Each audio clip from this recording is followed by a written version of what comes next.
Well, till the previous module we have seen all the phyla that were coming under the invertebrates. And now it's the time to move on with the phyla, or we may say that it is the phylum of chordates. Phylum chordates, okay? And this phylum chordata comes under vertebrates, not invertebrates. Now, children, you need to understand that what was the major difference between the invertebrates and vertebrates. These invertebrates, whatever the phylum you have seen, one thing you must have noticed that they were not possessing any internal bony framework or proper bony internal skeleton or the backbone. But now this phylum Chordata, you will see that all the members, they would possess a continuous stretch of long backbone or vertebral column, and that is why we call it as, or we call them vertebrates. And we will study about the phylum Chordata right now. First of all, in this phylum what you will see, we are going to proceed on with 5 classes that comes under this phylum Chordata. Okay, what do they comprises? They comprises of 5 classes.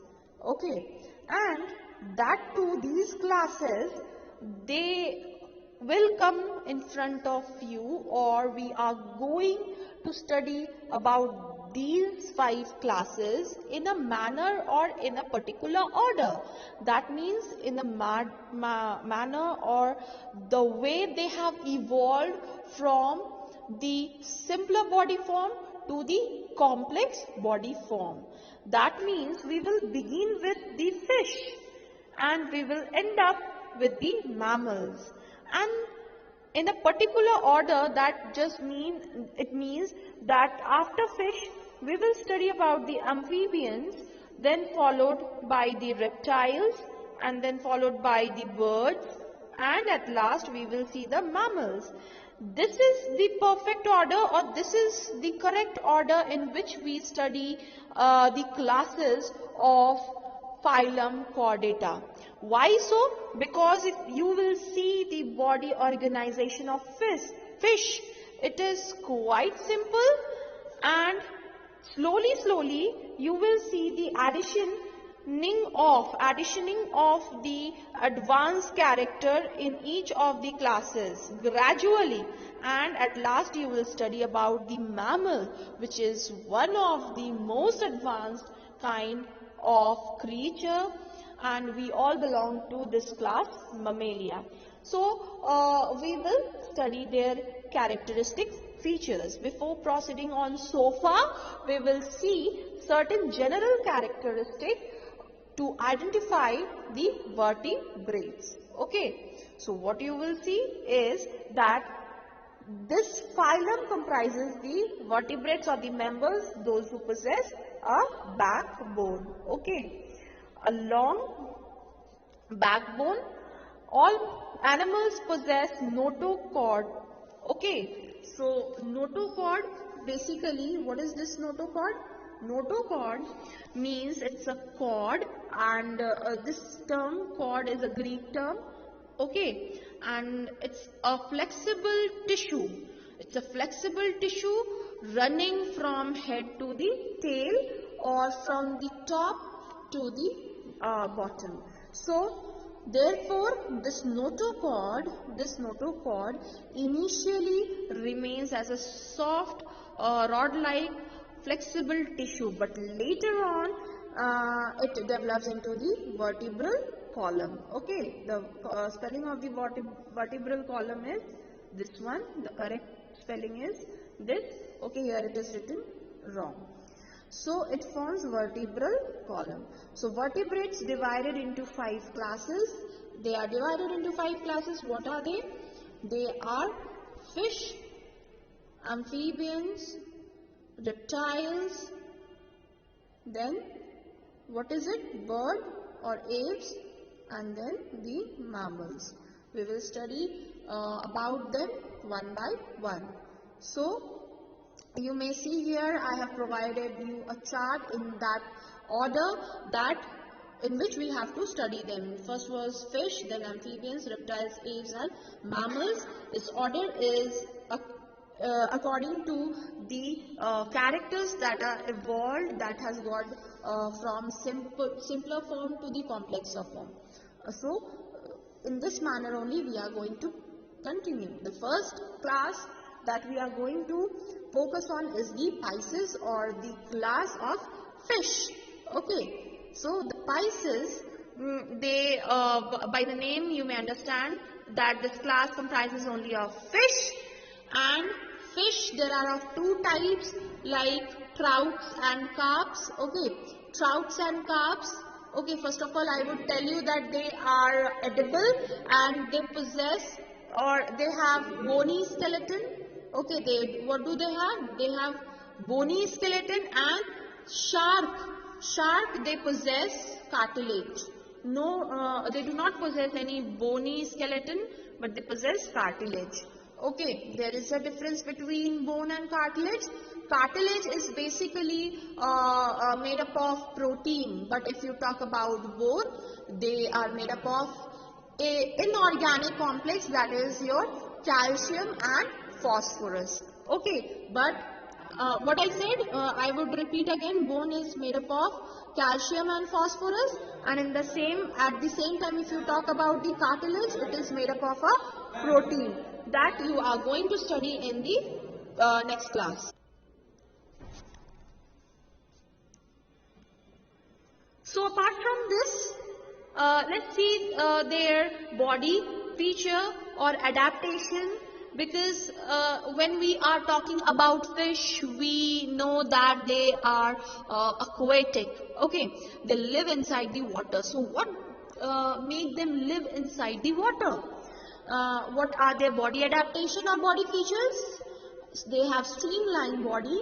Okay, streamlined body, that means this type of shape.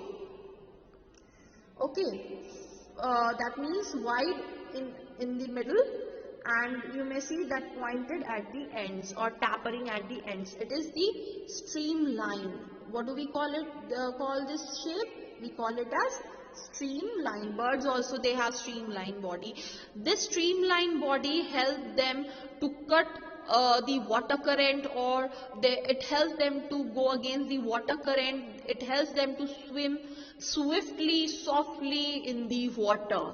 And this shape is also possessed by the bird's body also, that makes them able to fly according to the or against the wind currents. So apart from this, what do they have? They have fins. Fins help them to float or swim in the water.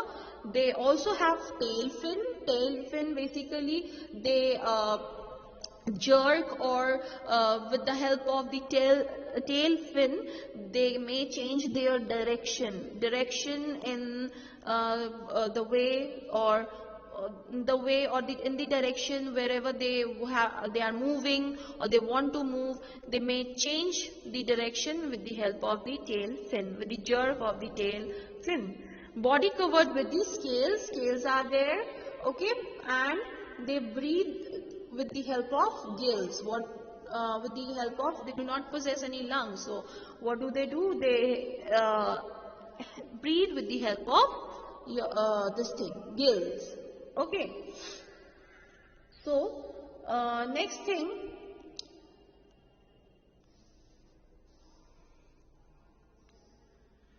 what do they breathe?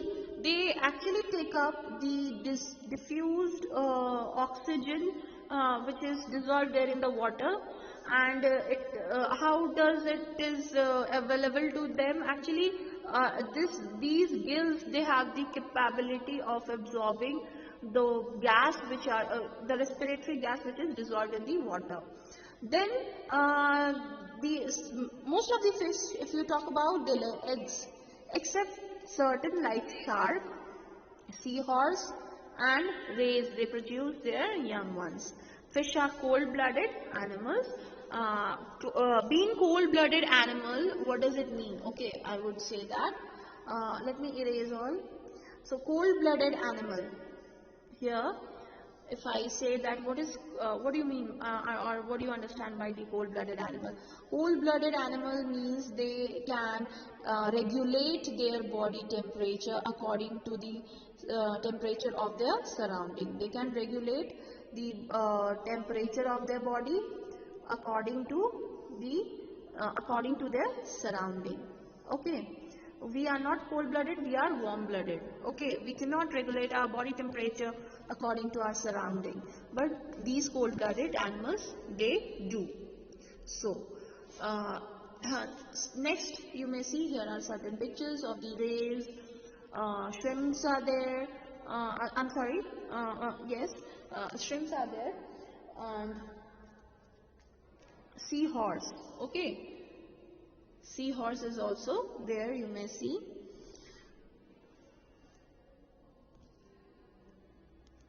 Seahorses. And you know what? They produce their young ones. So next is about the amphibians. Amphibians, you are talking, if we talk about the amphibians, the term amphi means both. Okay, what does the term amphi? It means both. Amphi means both, or amphibia, it has been derived from a Greek term. Okay, and why such term has been used for this class? Because the members of this class can live on water as well as on land. Okay, half of their life they spend in water for reproduction and all. They need water, but to live, to survive, they come upon land, and they do so. They can swim as they possess web feet. Okay, what do they possess? They possess web feet. They lay eggs. What do? They lay eggs to produce their young generation. Okay, to produce their young generation or young ones, I'm sorry. And they lay eggs in water and are cold-blooded. Okay, again here I would mark you that they are also cold-blooded. So when they come out the egg, okay, what do they do, or what is the distinctive body feature in them is that the toads and the tadpoles, okay, they have tails and they breathe through their gills. They breathe through their gills. Okay, at that point of time they remain in water. Since they remain in water, so they should have such kind of body feature, no, so that they can remain inside the water. They can swim. For swimming, tail is present over there, and to breathe they have gills. At that point of time they do not possess lungs. Okay, but when gradually they become mature, and when they become an adult frog, okay, and toads, they develop lungs, and then their tails get modified into the webbed feet. Okay, their tails get modified into the webbed feet, so that they can swim, at the same time they can hop on land. And they breathe, apart from the lungs, they may breathe through their skin also. All amphibians have slimy skin. Okay, that means slippery. If you touch their skin, it will be like oily, or it will be slippery. Maybe it helps them, it is due to, or it keep them protected from any of the predator. When maybe when the predator will catch them, they would able to slip off from the predators catch, and they can escape easily. So it's a kind of their adaptive feature. And this skin, slimy skin, then lungs, all, and web feet, these characteristic or distinctive feature they develop when they become mature and when they have to live on land. But till the time when they have to stay inside the water, they possess tail to swim and gills to breathe. And if you talk about their one of the member, that is salamander, then it is, or it looks like lizard, but it's not a lizard or reptile. It doesn't goes into the class reptilia. Okay, they remain in the amphibian only. Okay, so but they resemble the lizard. Okay, here you may see the picture of some amphibians: frog, salamander, toad, Sicilian, and newt. These all are the members of this class amphibian. So in the next class or in the next module, we are going to deal with the class Reptilia, aves, and Mammalia. So I hope you have understood till here, and it would become more interesting with the remaining last three classes. Thank you and have a good day.